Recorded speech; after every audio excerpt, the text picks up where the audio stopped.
अस्सलाम वालेकुम नाजरीन, आप देख रहे हैं पावर शो में हूं लीना शिगरी। आज नाजरीन सिंध में जो बल्दियाती इंतखाबात का पहला मरला था और जिसमें 14 अजला में इंतखाबात के लिए मैदान सजा, और वो मैदान आज दिन भर की खबरों के मुताबिक मैदान जंग के मनाजिर पेश करता रहा। मुख्तलिफ डिवीज़न में तकरीबन इनिशियल रिपोर्ट्स के मुताबिक जो आया बात सामने कि 1000 से ज़ायद उम्मीदवार एक तो बिला मुकाबला मुंतखब हो गए, दूसरा ये कि दीगर जमातों के कारकुनान के दरमियान एक तसादुम की सूरत हाल नज़र आती रही। कहीं पर बैलेट बॉक्स डाकू उठा के लेके चले गए, कहीं पर पूरा का पूरा अमला उठा के लेके चले गए डाकू अपने साथ, कहीं पर बैलेट की छपाई में प्रिंटिंग के हवाले से काफ़ी मुश्किलात नज़र आई और उसके ऊपर भी एक तसादुम की सूरत हाल। पुलिस बहरहाल कहीं नहीं नजर आई। कुछ ये भी खबरें सामने सरफेस करती रही कि जी कहीं मुकदमा भी इस किस्म के इंसिडेंट्स का रिपोर्ट भी ना हो सका। ऐसे में एक बड़ा सवाल कि सिंध हुकूमत इस पूरे फेज़ में किधर थी, क्योंकि ये पहला एक मरला था और MQM पाकिस्तान के रहनुमाओं की जानिब से एक अहम प्रेस कॉन्फ्रेंस भी इस हवाले से आज की गई। दूसरा ये कि अब लोकल बॉडीज़ के इलेक्शंस में सूरत हाल ये नज़र आ रही है, अब से कुछ दिन कबल भी एक ज़िमनी इंतखाब कराची में होना था, तो उसके हवाले से भी इलेक्शन कमीशन ऑफ पाकिस्तान पर बड़े सवाल आयद हो रहे थे कि आखिर इलेक्शन कमीशन है किधर, और इस किस्म की सूरत हाल अगर दिखाई देगी तो फिर अगले माह जो 17 जुलाई को पंजाब की 20 नशिस्तों पर ज़िमनी इंतखाबात होने, तो उसमें एक सिनारियो किस तरह का दिखाई देगा। आज साबिक वज़ीर आज़म और पाकिस्तान तहरीक इंसाफ के चेयरमैन जनाब इमरान खान साहब ने लाहौर में बाकायदा तौर पे एक तो वो इंतखाबी मुहिम का उन्होंने आगाज़ कर दिया जो ज़िमनी इंतखाबात होने अगले माह, और साथ साथ उन्होंने जो वर्कर्स कन्वेंशन से खिताब किया तो उसमें उन्होंने यही कहा कि जी घर घर जाके अब लोगों को तैयार करना है और लोटों को शिकस्त देनी है। वो कहते हैं पुलिस से लोगों को डराया जा रहा है। इसके बाद आगे बढ़ते हैं जी, कुछ 2 रोज़ कबल भी ऑपोजिशन लीडर कौमी असम्बली में राजा रियाज साहब ने बड़ा दावा किया है और वो कहते हैं कि जी ईद के बाद बड़ा कुछ सिनेरियो चेंज होने जा रहा है। एक फॉरवर्ड ब्लॉक पाकिस्तान तहरीक इंसाफ में बनने की इतलात सामने आ रही हैं। ज़राए कह रहे हैं कि कुछ लोगों को डराया धमकाया जा रहा है फ़ोन कॉल्स करके। इस पर भी ज़रूर हम बात करना चाहेंगे। और आज एक इंपॉर्टेंट एक और चीज़ भी सरफेस करी है कि इमरान खान साहब के बनी गाला में रहायश गाह से आज एक मुलाजिम पकड़ा गया है और वो जो 23 साला मुलाजिम है उस पर चार्ज ये था कि वो शायद कोई डिवाइस फिक्स करना चाहता था और उसको जिसके लिए 50,000 रुपये जासूसी के लिए दिए गए हैं। तो बहरहाल इमरान खान साहब ने तो उसको माफ़ कर दिया, लेकिन इस किस्म की अब जो सिनेरियो नज़र आ रहा है तो उस पर ज़रूर बात करेंगे। आज हमें ज्वाइन कर रहे हैं हमारे प्रोग्राम में अतर का सीनियर सहाफ़ी है, तज्ज़ियाकार हैं। अतर साहब अस्सलाम वालेकुम, बहुत शुक्रिया आपने हमें ज्वाइन करा। और हमें ज्वाइन कर रहे हैं ज़ैगम खान साहब, सीनियर तज्ज़ियाकार है, कॉलमिस्ट है, आपसे कुछ देर में हमें ज्वाइन करेंगे। और इसके साथ साथ ही हम ज़रा सिंध के ये जो लोकल बॉडीज़ इलेक्शंस है इस पर ज़रूर चाहेंगे कि सियासतदानों से और जो रेलिवेंट जो स्टेक होल्डर्स हैं सिंध के बिलखसूस उनसे ज़रूर उनके एक तो तासुरात जाने और ये जो सिनेरियो एक जो बनता हुआ दिखाई दिया जिसपे ऑब्वियसली सेंटर में आप देख रहे हैं कि जी MQM और पाकिस्तान पीपल्स पार्टी साथ है, एक मुआहिदा करती है, लेकिन हमें इवेंचुअली प्रोविंशियल लेवल पे नज़र आता है कि ये एक दूसरे के खिलाफ है। सो अतर काज़मी साहब, आपसे ही गुफ्तगू का आगाज़। सर, ये जो सिंध के बल्दियाती इंतखाबात है, ऑल्दो के आर्टिकल 220 गारंटी करता है कॉन्स्टिट्यूशन का कि it shall be the duty of all executive authorities in the federation and in provinces to assist the commissioner and election commission in the discharge of his or their duties. आज scenario ये जो पूरा आपने मंजरनामा जो देखा है उससे क्या अखज़ करते हैं? देखें, ऑब्वियसली बड़ा अनफॉर्चुनेट है। जमहूरियत की असल रूह ही ये जो बुनियादी जिसे आप कह सकते हैं जो आपकी लोकल गवर्नमेंट्स होती हैं ये बड़ी इंपॉर्टेंट होती हैं। लोगों की आम जिंदगियों में जो फैसले असर करते हैं वो इस सतह के ऊपर फैसले होते हैं, मुकामी हुकूमतों के ऊपर। पाकिस्तान में हमेशा से ये रहा है कि इनको कभी अहमियत नहीं दी गई और खुसूसन जब भी आपकी जमहूरी हुकूमतें होती हैं उनकी कोशिश होती है कि किसी तौर पे या तो ये इंतखाबात करवाए ना जाएं, जब करवाए जाते हैं जो आज आपने सूरत हाल बताई इसी किस्म की सूरत हाल होती है। सारा दिन लड़ाई होती रही, सारा कुछ जो उम्मीदवार थे उनके तो इंतखाबी निशान ही बदल दिए गए। सुबह वो उठे तो पता चला कि इंतखाबी निशान चेंज हो चुका है। उसके अलावा वहां से कोई गालिबन 1-2 हलाकतों की भी इतलात हैं। तो बड़ा अनफॉर्चुनेट है और उस ये शो करता है कि जो एक अरसे से सिंध के अंदर चल रहा है, इसलिए कि ये जहाँ पे सिंध में हुकूमत है वो दावा ये करते हैं कि हमारी जमहूरी रवायात हैं, हम एक जमहूरियत पसंद जमात हैं। इतने अरसे से मसलसल हुकूमत करने के बावजूद उनकी जमहूरियत का सबूत ये है कि मुकामी इंतखाबात भी पुरअमन नहीं हो सकते। इसमें इदारों का कसूर भी है, लेकिन एक कल्चर, क्या सियासी और जमहूरी कल्चर पीपल्स पार्टी ने इंट्रोड्यूस करवाया सिंध में? जो करवाया कल्चर वो आज आपके भी सामने और मेरे भी सामने है। तो बड़ा अनफॉर्चुनेट है, लेकिन क्या कर सकते हैं। राइट, जैगम खान साहब, अस्सलाम वालेकुम और थैंक यू आपने ज्वाइन किया हमें। जैगम साहब, कैसे देख रहे हैं आप आज के सिंध के बल्दियाती इंतखाबात को? एमक्यूएम ने तो फौरन ही एक प्रेस कॉन्फ्रेंस कंडक्ट की और उन्होंने कहा कि जी एक तो हमारे साथ मुआहिदा, उनको पहले भी याद आया था असेंबली में, और उन्होंने कहा मुआहिदा उस पर अमल दरामद अब तक नहीं हो सका, और एक जो अननेचुरल अलायंस की बात की जाती है कि जी सेंटर में सारे इकट्ठे हैं और प्रोविंशियल लेवल पे सब एक दूसरे के खिलाफ हैं, फिर चार्जेस लगाए जा रहे हैं। और आज उन्होंने कहा कि ये वही इंतखाबात है जिसको हमने कहा था कि डिले किया जाए, और तमाम मशावरत से एक सिलेक्टिव कमेटी का जिक्र किया गया उस प्रेस कॉन्फ्रेंस में कि जी बनाई गई, और फिर उसके बाद तमाम ने अग्री किया कि जी जो रिफॉर्म्स कर रहे हैं कानून में उसके बाद ही इंतखाबात की तरफ जाया जाएगा, ताकि उसको शफाफियत पे फिर सवाल कोई ना उठा सके। जी अलीना, थैंक यू। पहली तो बात यह है कि आज मैं अतर साहब से उनकी जो गुफ्तगू है उसके ज़्यादा हिस्से पे इत्तफाक कर रहा हूँ। पाकिस्तान में ये बहुत ही बदकिस्मती की बात है कि हमारी तमाम political party without an exception वो लोकल गवर्नमेंट के रास्ते में रुकावट रही हैं। कभी उन्होंने लोकल गवर्नमेंट को फैसिलिटेट नहीं किया। वो उसकी बड़ी वाज़ेह वजह है कि एक तो वो अपने तमाम वसाइल को सूबे के हद तक कंट्रोल रख के उसे पेट्रनेज के जरिए तकसीम करना चाहती हैं, ताकि लोगों को हक नीचे ना मिले बल्कि जिसको वो देना चाहें उसको दें। और दूसरी बात यह है कि जब लोकल गवर्नमेंट होती है उससे स्पॉन्टेनियस नीचे से लीडरशिप उभर कर आती है, उससे जो इंट्रेंच्ड पॉलिटिकल फैमिलीज हैं उनके लिए चैलेंजेस पैदा होते हैं, तो वो नहीं चाहते कि नए चैलेंजर पैदा हों। तो इन वजूहात से हमेशा उन्होंने रुकावट डाली है। पंजाब को देख लीजिए कि पीटीआई ने आते ही 2019 में लोकल गवर्नमेंट को उखाड़ फेंका, वादा किया कि नया कानून लाएंगे, एक अजीमशान किस्म की जो है हम लोकल गवर्नमेंट लाएंगे, लेकिन जाने तक उन्होंने वो काम नहीं किया था, अगरचे उनका बिग टिकट आइटम था।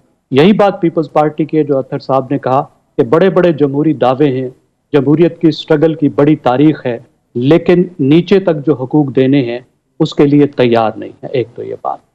कुछ बातें खुशायंद है कि फाइनली इलेक्शन तो हो रहे हैं वहां पे, और इलेक्शन में कोई बहुत बड़ी पॉलिटिकल वायलेंस नहीं है। अगर हम ये कहें 2 लोग फौत हुए, 2 लोगों का फौत होना भी बहुत अफसोसनाक है, एक जिंदगी भी बहुत कीमती होती है। लेकिन जब इतने बहुत से इंतखाबात हो रहे होते हैं और फिर जो लोकल लेवल के जो झगड़े होते हैं, दंगे फसाद होते हैं, ट्राइबल फ्यूड्स होते हैं, क्योंकि फैमिलीज के फ्यूड्स भी इसमें प्ले करते हैं, लोकल झगड़े भी इलेक्शन की सूरत में प्ले करते हैं। यूनियन काउंसिल में एक खानदान दूसरे खानदान से इलेक्शन लड़ रहा है, उनकी अपनी राइवलरी की पुरानी हिस्ट्री है, झगड़ा हो गया। सिंध में जो भी वाकयात हुए उस तरह के हुए हैं। सीरियस पॉलिटिकल वायलेंस नहीं है कि 2 पॉलिटिकल पार्टीज ने एक दूसरे के खिलाफ वायलेंस किया हो, जिसकी हिस्ट्री सिंध में रही है।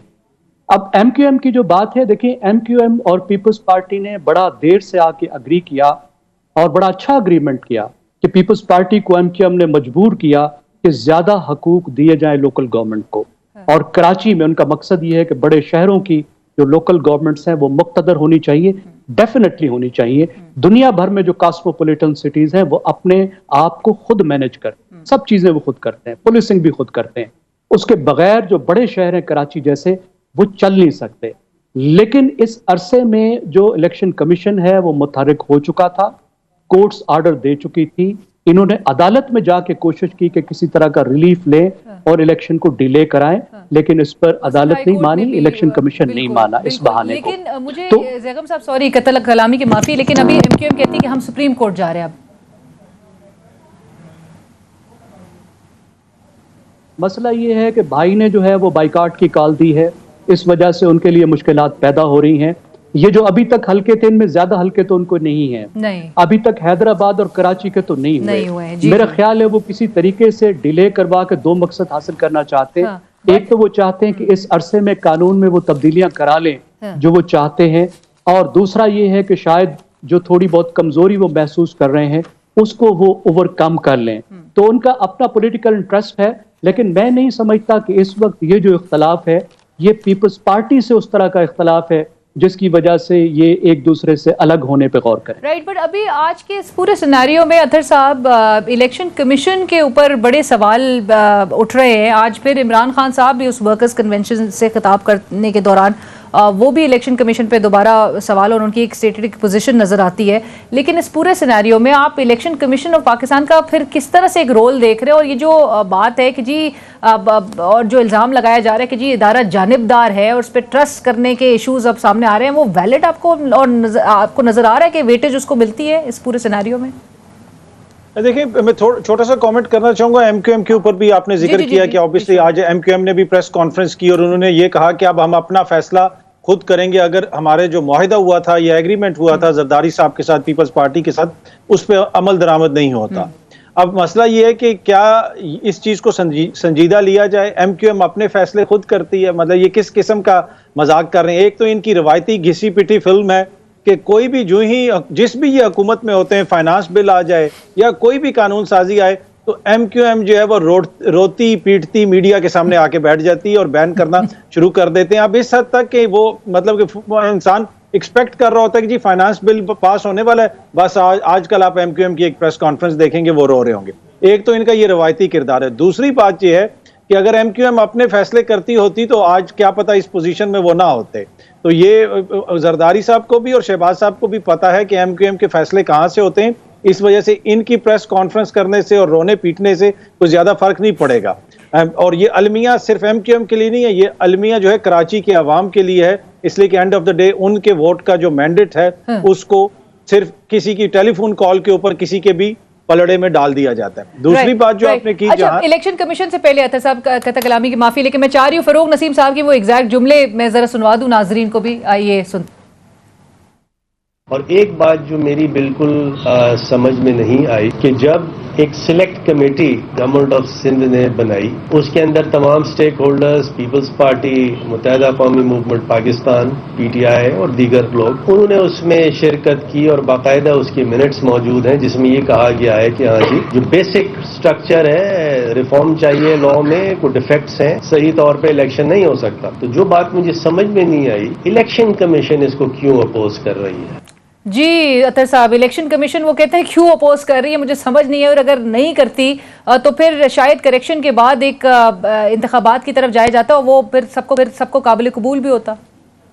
जी देखें, ऑब्वियसली अब उनका जो मुआहिदा हुआ है उसकी जो डिटेल्स हैं सारी तो इस वक्त मुझे नहीं पता, लेकिन असल उनको मसला तो यही है ना कि हमारे जो इत्तेहादी हैं उनके साथ हमारा मुआहिदा हुआ था और वो अब इसके ऊपर कहें, इसलिए कि अगर दो फरीक हैं और दोनों फ्रीकैन का एक ही मौकिफ है तो मेरे ख्याल में फिर किसी जो थर्ड पार्टी है उसके लिए उसकी मुखालफत करना मुश्किल हो जाएगा। पीपल्स पार्टी उस तरह हमें वोकल नजर नहीं आ रही, वो आके ये नहीं कह रहे कि हाँ जी हम करना चाहते हैं तो इलेक्शन कमीशन या किसी और तरफ से कोई मुदाखलत हो रही है। तो बुनियादी तौर पे इनका गिला जो है वो तो हुकूमत से ही है, एमक्यूएम का, कि जिनके साथ हमारा मुआहिदा हुआ था और अब वो मुआहिदे के ऊपर अमल दरामद नहीं हो रहा। दूसरी जो आपने इलेक्शन कमीशन की बात की, देखिए इलेक्शन कमीशन के हवाले से कुछ चीजें ऐसी हैं जिसको आप कह सकते हैं कि प्रॉब्लमैटिक हैं। प्रॉब्लमैटिक इसलिए हैं कि अब ये जो सारा निज़ाम है, जो भी लोग इलेक्ट होके आएंगे इसी इलेक्शन कमीशन के थ्रू इलेक्ट होके आएंगे।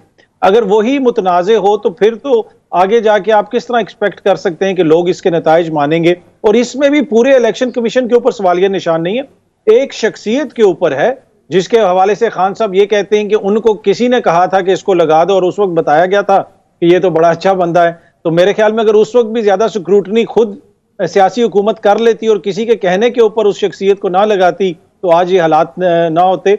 लेकिन इसमें कोई शक नहीं है कि इलेक्शन कमिश्नर एक मुतनाज़ा शख्सियत हैं, उनके होते हुए जो भी इलेक्शंस होंगे उसमें ये खदशा रहेगा कि लोग फिर उसके ऊपर सवालिया निशानात उठाएं। ज़ैगम साहब, आप इस बात से एग्री करते हैं कि जब तक ये चीफ इलेक्शन कमिश्नर रहे, जिनके हवाले से पाकिस्तान तहरीक इंसाफ का एक बुनियादी मुतालबा है कि जी इनको हटाया जाए क्योंकि इनका टिल्ट है या ये एफिलिएटेड हैं या इनको नून लीग ने लगाया या नून लीग के बंदे हैं, जब तक वो रहेंगे तब तक हर इंतखाबात जो है वो इसी तरह से उस पर सवाल उठाए जाएंगे?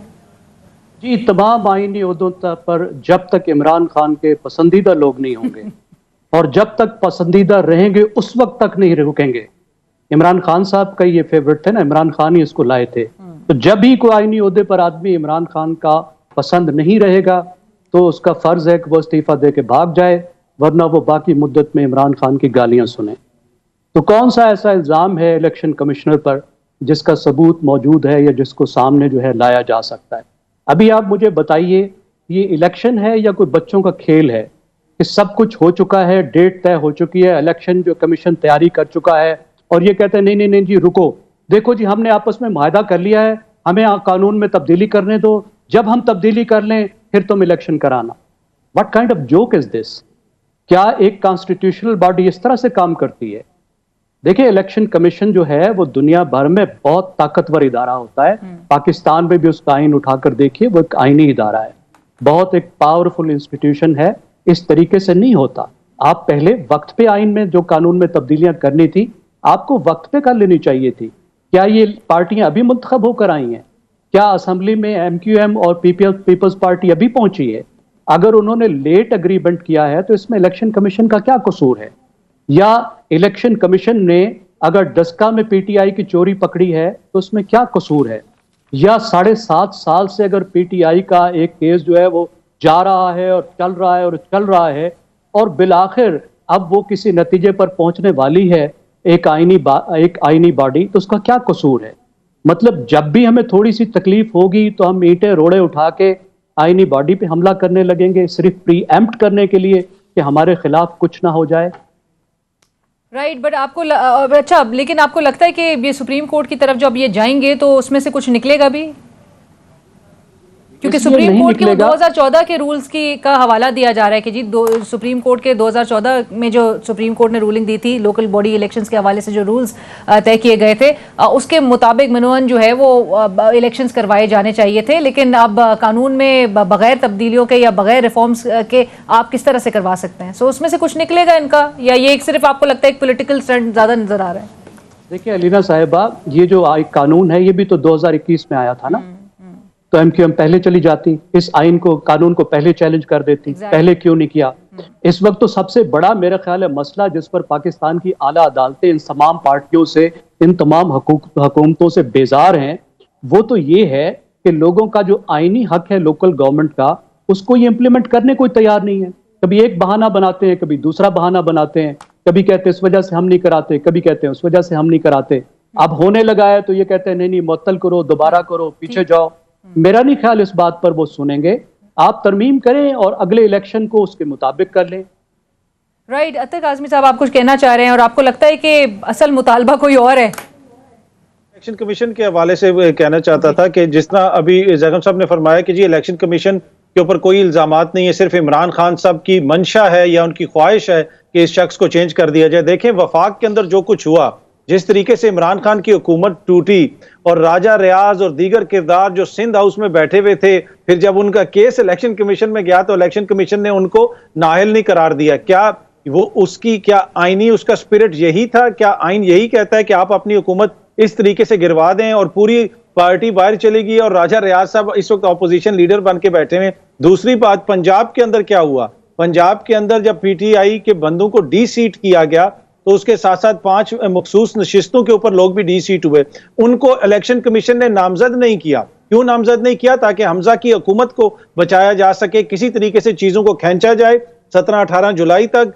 वहां से सीटें दिलवाई जाएं पॉलिटिकल इंजीनियरिंग के जरिए हमजा शहबाज साहब को, ताकि उनकी हुकूमत चलती रहे। तो इलेक्शन कमीशन का किरदार तो बिल्कुल वाज़ेह है, वो बिल्कुल एक तरह से पार्टी बना हुआ है और बहुत सारे मामलात में जिस किस्म की उन्होंने जो बयानात भी दिए ईवीएम के मामले के ऊपर, जब इलेक्ट्रॉनिक वोटिंग की बात हुई तो इलेक्शन कमीशन के ट्विटर अकाउंट से एक सहाफी की ट्वीट को रीट्वीट किया गया एक वीडियो के साथ, जिसमें लिखा था कि ईवीएम एक महंगा और बड़ा फ्रॉड है। बाद में इलेक्शन कमीशन के ऊपर जब प्रेशर पड़ा तो उनसे पूछा कि आपने ब्रीफिंग ली है, तो इलेक्शन कमीशन ने कहा अभी जी अभी तक तो हमने ब्रीफिंग नहीं ली इसके ऊपर, अब हमने हुकूमत को कहा है कि आप इसके ऊपर ब्रीफिंग दें। फिर उसके ऊपर जो उन्होंने नुक्ते उठाए कि अगर इसमें एल्फी डाल देगा, अगर ये तो वही बात है, आप प्रोग्राम से कहें कि अतर काज़मी के मुंह पे अगर हम टेप लगा देंगे तो फिर क्या होगा? इस किस्म के बचगाना किस्म की उन्होंने चीजें उठाई और इस किस्म के सवालात उठाए। तो इलेक्शन कमीशन बिल्कुल गैर जानिबदार और बिल्कुल वो एक मुतनाज़ा इलेक्शन कमीशन है और उसके ऊपर कोई भी जमात अगर एतराज करती है तो मेरे ख्याल में उसके ऊपर फिर गौर करने की जरूरत है, क्योंकि इलेक्शन तो सब ने लड़ना है ना। इस वक्त मुल्क की सबसे बड़ी जो जमात है, जिसकी गिलगित बल्दिस्तान में हुकूमत है, जिसकी आजाद कश्मीर में हुकूमत है, जिसकी वफाक में हुकूमत थी, केपीके में हुकूमत थी, अगर उसी को इलेक्शन कमीशन पे एतबार नहीं है तो फिर किस तरह आप इसके मातहत इलेक्शन? इसके साथ साथ ही अतर साहब, मैं जगम साहब आपका जरूर इस पे कमेंट लूंगी, लेकिन मुझे एक ब्रेक लेनी है। लेकिन साथ साथ ही जो आज फवाद चौधरी साहब ने कहा है कि मौजूदा हुकूमत नए इलेक्शन की, नए इंतखाबात की तारीख अनाउंस कर दे तो हम साथ बैठने को तैयार हैं, हम असेंबली में वापस जाने को तैयार हैं और इलेक्शन के हवाले से फ्रेमवर्क पे भी इकट्ठे काम करने को तैयार है। एक ब्रेक लेंगे, ब्रेक के बाद हाजिर होते हैं।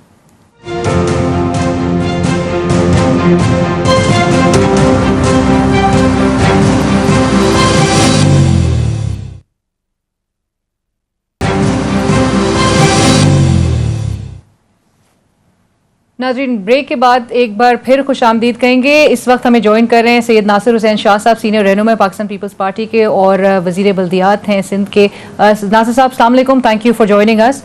नासिर साहब, सबसे पहले तो आपसे सवाल, आज के बल्दियाती इंतखाबात के हवाले से जो मनाजिर देखने को मिल रहे थे, जो झगड़े नज़र आ रहे थे, रिपोर्ट हो रहे थे, लाठियों का आज़ादाना इस्तेमाल नज़र आ रहा था, इस पर एक जो बुनियादी सवाल था कि जी सिंध हुकूमत किधर है, वो नज़र नहीं आई, क्या कहेंगे? बिस्मिल्लाहिर्रहमानिर्रहीम, अल्लाहुम्मा सल्ली अला मुहम्मदिन व आले मुहम्मद।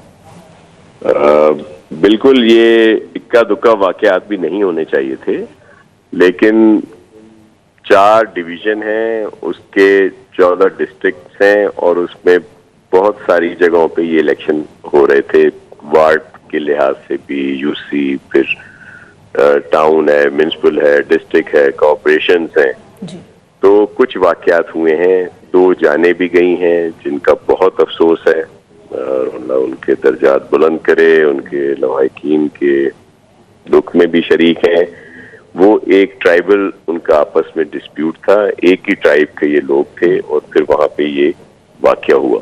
दूसरी जगह पे, कुछ जगहों पे झगड़े हुए हैं, कहीं पे लाठी भी आपको नजर आई होगी, लेकिन ये अगर सब आप काउंट करें तो ये 2% से ज्यादा नहीं है जितनी भी यहाँ पे इलेक्शंस हो रही हैं। एक वाकया हुआ कच्चे के एरिया में, जहाँ पे वो अमले को कोई गैंग जो है वो जबरदस्ती उठा के ले गए, उनको बाद में वो वापस हुए हैं, लेकिन वो इलेक्शन जो है उसको रुकवा दिया गया है और बाद में होगी।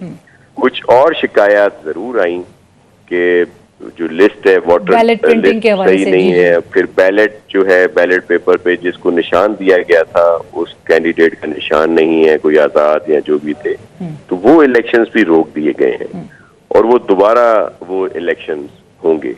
तो सिंध गवर्नमेंट ने काफी इंतजामात किए, लेकिन ये वाकयात हुए हैं। लेकिन अगर आप इसकी परसेंटेज निकालेंगे तो 1-2% से ज्यादा नहीं है इस तरह के वाकयात। बाकी सब जगहों पे पुरअमन इलेक्शंस हुए हैं। ठीक है, लेकिन कतई कलामी की माफी, लेकिन आप रिजल्ट्स को पाकिस्तान पीपल्स पार्टी तस्लीम करती है और समझती है कि जी शफाफ तरीके से इंतखाबात कंडक्ट हुए हैं? जी बिल्कुल, देखें अभी जो रिजल्ट आ रहे हैं उसमें जाहिर है मेजॉरिटी जो है वो पाकिस्तान पीपल्स पार्टी के लोग जीत रहे हैं, लेकिन उसके साथ साथ कहीं पीटीआई, कहीं जीडीए और आजाद भी लोग जीत रहे हैं। ये जो आज कुछ दिनों से इल्जामात लगाए जा रहे थे, फिर आज कुछ उसमें तेजी भी आ गई है। खैर से इमरान खान साहब ने भी, एक्स प्राइम मिनिस्टर साहब हैं फॉर्मर, उन्होंने भी बयान दिया। यहाँ के सूबाई सदर हैं जैदी साहब, अली जैदी साहब, उन्होंने भी कहा कि जी, और फिर इसी तरह एमक्यूएम के दोस्तों ने भी, दीगर लोगों ने भी।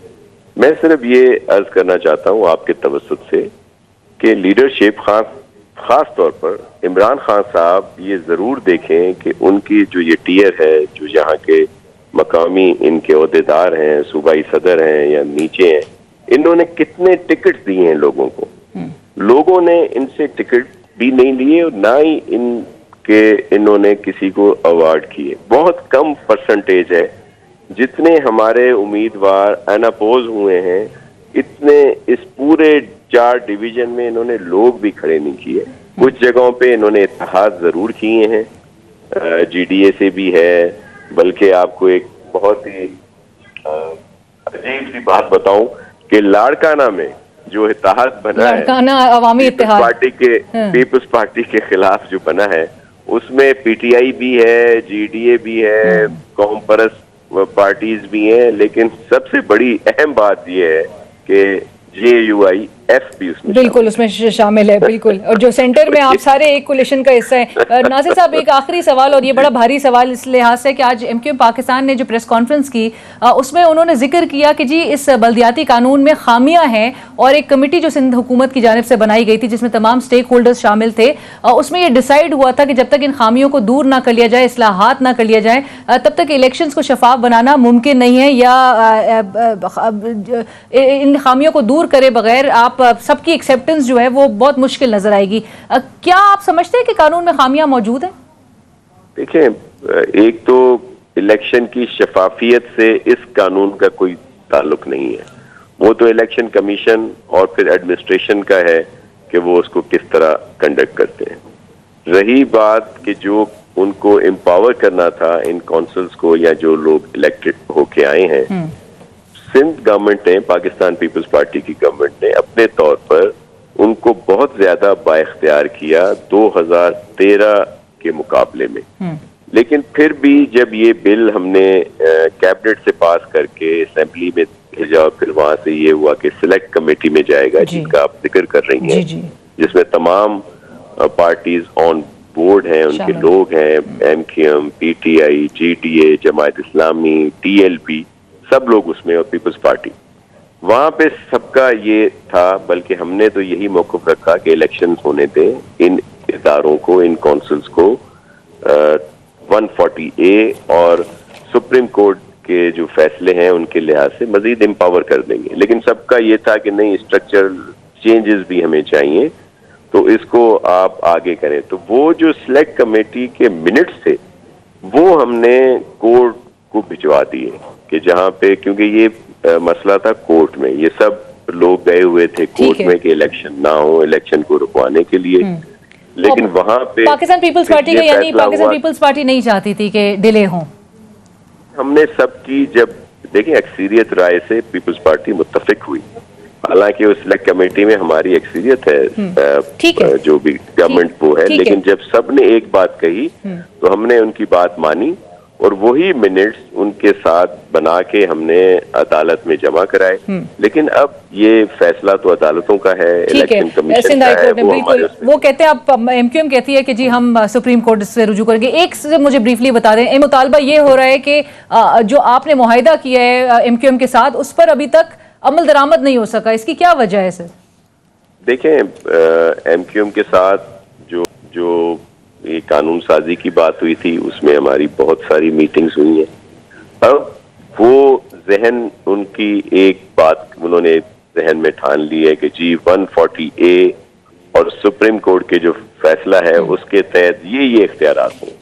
हमारी जो कानूनी टीम है या पॉलिटिकल जो है, उन्होंने उसकी दूसरी तशरीह की है कानूनी टीम ने, कि जी सुप्रीम कोर्ट ने जो कहा है आप उसको इस तरह से ले सकते हैं। तो हमने तो पूरी कोशिश कर रहे हैं। देखें, अभी ये जो रिजल्ट आए हैं, आप देखें, इसमें 90% लोग जो कामयाब हुए हैं पाकिस्तान पीपल्स पार्टी के।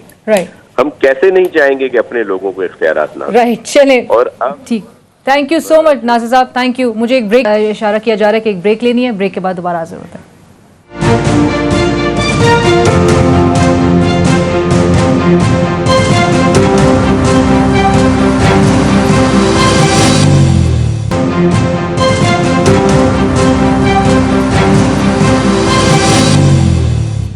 नाज़रीन, welcome back after break. Zaigham साहब, ये मौजूदा जो हालात नज़र आ रहे हैं और जो आज के इस बल्दियाती इंतखाबात के जो मनाज़र नज़र आ रहे हैं, आपको ज़िमनी इंतखाबात में अगले माह जो 20 नशिस्तों में पंजाब में इलेक्शंस होने हैं, उसका क्या आपको एक मनाज़र आप फोरसी कर रहे हैं? किस तरह के हालात होंगे? और जो फवाद चौधरी साहब ऑलरेडी एक इशारे दे रहे हैं कि जी हम असेंबली में वापस आ सकते हैं कि अगर इलेक्शन डेट अनाउंस कर दी जाए, और राजा रियाज साहब 2 रोज़ पहले एक इंटरव्यू में ऑलरेडी कह चुके हैं कि जी नताइज के बाद ज़िमनी इंतखाबात के पंजाब के नज़र आएगा कि जी काफ़ी लोग वापस असेंबलियों में आ जाएंगे, और 30 के करीब वो कहते हैं अरकान वापस आ जाएंगे। मेरे ख्याल में पंजाब और केपी में तसादुम का खतरा सिंध से कहीं ज्यादा है, क्योंकि सिंध उस तरह की बैटल ग्राउंड नहीं है। इस वक्त जो बैटल है वो मुस्लिम लीग नवाज और PTI के दरमियान में, और ये बैटल कराची और सिंध में नहीं लड़ी जा रही। कराची में जरूर PTI और MQM के मुकाबले होंगे, लेकिन वहां पे उस तरह मसला नहीं है। इस वक्त जिस तरीके से इमरान खान ने इसको हक व बातिल का मार्का बना दिया है, और वो कहते हैं कि वो मुकद्दस मकामात पर भी महफूज नहीं होंगे, उनके मुखालिफ हरमैन शरीफैन में भी महफूज नहीं होंगे, मस्जिदों में भी महफूज नहीं होंगे, बाजारों में भी महफूज नहीं होंगे, उनके बच्चे भी स्कूलों में महफूज नहीं होंगे। और उन्होंने जो रिएक्शन दिया था हरम पाक में, मदीना में जो कुछ हुआ था कि ये तो उनके साथ होना है, हर जगह होना है, तो वो इंसाइट कर चुके हैं अपने तमाम फॉलोअर्स को। और जब एक पार्टी इस तरह इंसाइट हो चुकी होती है तो दूसरी पार्टी भी रिएक्ट करती है, इंसाइट होती है। इस वक्त इंसाइटमेंट बहुत हाई है। इस बात का खतरा मौजूद है कि ये जो 20 हल्के हैं इसमें भी तसादुम हो, क्योंकि यहाँ पर जो वापस जाने वाले हैं, जिन लोगों ने डिफेक्ट किया, उनके खिलाफ जिस तरह की इमरान खान जुबान यूज कर रहे हैं वो आपके सामने है। और उसके बाद अगली इलेक्शन में भी ये खतरा मौजूद है। अगर rules of the game set ना किए गए, अगर टेम्परेचर कम ना किया गया, तो तसादुम का खतरा अभी भी है और आगे भी मौजूद है। Right, sanity should prevail, sanity should prevail. और आप कह रहे हैं अगर रूल्स ऑफ गेम सेट ना किए गए तो आगे भी इस तरह का खतरा नजर आता है। अतर साहब, एक बात ये समझा दीजिए कि इसी हफ्ते जब रिजीम चेंज ऑपरेशन के हवाले से वो जो सेमिनार मुनक्किद हुआ था, इसमें इमरान खान साहब ने former DG anti corruption establishment Punjab brigadier Ranjha का जिक्र किया था और उन्होंने कहा था कि 2013 में उन्होंने मैनिपुलेट किए इलेक्शंस और उस पर इल्जाम उन पर लगाया गया। तो सवाल मेरा ये, क्योंकि अभी भी वो कह रहे हैं कि ज़िमनी इंतखाबात ये जो होंगे 20 नशिस्तों पे, इसमें भी मैनिपुलेट करने की कोशिशें की जाएंगी और इदारे को इस्तेमाल किया जाएगा, इलेक्शन कमीशन को। समझा दीजिए ये कि 4.25 साल में इमरान खान साहब ने अपने दौरे हुकूमत में क्यों नहीं तहकीकात करवा दी इस बात की? देखें, जहां तक ये ताल्लुक है कि तहकीकात उन्होंने क्यों नहीं करवाई, ये इसका जवाब तो वो खुद दे सकते हैं कि उसकी क्या वजह थी। दूसरी जो ज़ैगम साहब ने फरमाया उस पर भी मैं थोड़ा सा कमेंट करना चाहूंगा कि उन्होंने कहा कि तसादुम वहां पे होगा इमरान खान की वजह से पंजाब में। जी, इमरान खान की वजह से तसादुम नहीं होगा, तसादुम उनकी वजह से होगा जिन्होंने मॉडल टाउन के अंदर 14 बंदे मार दिए। पिछले दिनों एक पुरअमन लॉन्ग मार्च हुआ, उसके दौरान जो रद्द अमल आया वो आपने देखा कि लोगों के ऊपर दहशत गर्दी के मुकदमात, आधी रात को लोगों के घरों में, इवन के लामा इकबाल की बहू के घर में भी जो है उन्होंने नहीं छोड़ा, वहां पे भी आधी रात को गेट तोड़ के घुस गए। तो ये इस ज़हनियत का मुकाबला है इमरान खान का पंजाब के अंदर। दूसरी बात यह है कि इमरान खान के बारे में कहा जाता है कि वो उन्होंने ये बात कर दी, इंसाइट कर दिया। इससे खतरनाक और बड़े बड़े बयानात नून लीग देती है, चाहे वो एस्टेब्लिशमेंट के हवाले से हो, जो लोटों के हवाले से मरियम बीबी ने कहा था कि उनका घेराव करें। जब मोहम्मद जुबैर साहब ने कहा था कि जी हमने ऐसा नहीं कहा, तो मरियम ने कहा नहीं जी, जुबैर की बात मत सुने, मैं कह रही हूं करें आप घेराव। मसला क्या है? मसला ये है कि इमरान खान पॉपुलर लीडर है। जब वो एस्टेब्लिशमेंट के बारे में बात करता है तो वो अवाम के दिलों में लगती है बात और वो बात फैलती है। मियां साहब 3 साल से यही कुछ करते रहे लेकिन उनकी बात किसी ने नहीं सुनी। राइट, लास्ट में बता दें क्या नताइज क्या फिर फोर्सी कर रहे हैं आप आइंदा माह के होने के? और अगर इसी तरह से पॉपुलैरिटी ग्राफ हो, वो जलसा भी अभी अनाउंस कर चुके हैं, अगले हफ्ते जलसा करेंगे। देखें, आज स्वात की सीट तो जीत गई है पीटीआई। तमाम जमातों को जो मिल के जिन्होंने इलेक्शन लड़ा और वो एएनपी के वहां पे कितने वोट हैं ये भी आपको पता है, उसके बावजूद पीटीआई स्वात की सीट आज निकाल के ले गई है। तो मुकाबला होगा वहां पे, इसलिए कि नून लीग अभी भी एक मकबूल जमात है पंजाब के अंदर, उसका एक अपना वोट बैंक है। और लेकिन इस वक्त अगर टर्न आउट ज्यादा होता है पंजाब में तो उसका फायदा इमरान खान को होगा। अगर रवायती टर्न आउट रहा 30 से 35% तो फिर मुकाबला काफी सख्त होगा और नून लीग भी वहां पे निशिस्तें निकाल सकती है। राइट, ज़ैगम साहब, फाइनल कमेंट्स आपके। ये जो फोन कॉल्स और धमकियों की बात की जा रही है और जो ये जराए कह रहे हैं कि वीडियोस भी मंजर आम पर आ सकती हैं, क्या कहेंगे ऐसी चीजों में? आपको लगता है कि सदाकत इस तरह की खबरों में है? देखिए, बहुत ही अफसोसनाक है अगर कोई भी वीडियो लाता है, किसी भी वीडियो की लाता है, किसी को भी कोई धमकी दी जाती है। स्टेट अपना इस तरह का एक स्ट्रॉन्ग आर्म टैक्टिक्स यूज करती है, चाहे वो कल इमरान खान कर रहे थे या आज पीएमएलएन कर रहे हैं। अगर कल को अगर मरियम नवाज साहिबा इंसाइट कर रही थी या आज इमरान खान कर रहे हैं, हम जमहूरियत के साथ खड़े हैं, हम इन लीडर्स के गुलाम नहीं हैं। हम असूलों की बात करते हैं, असूलों से जो भी हटेगा हम उसके खिलाफ बात करेंगे। ये बिल्कुल गलत बात है, गलत तरीका है, नहीं होना चाहिए। आज इमरान खान साहब के भी घर में जो ये बात आई, जी वो जो जासूस पकड़ा गया है, बिल्कुल जी बहुत अफसोसनाक बात है। इसकी तहकीकात होनी चाहिए, तहकीकात। Right, thank you so much Zaigham साहब, बहुत शुक्रिया था काज़मी साहब आपका भी हमें प्रोग्राम में ज्वाइन करने के लिए। प्रोग्राम की टीम और अलीना शिगरी को इजाजत दीजिए, अल्लाह हाफिज।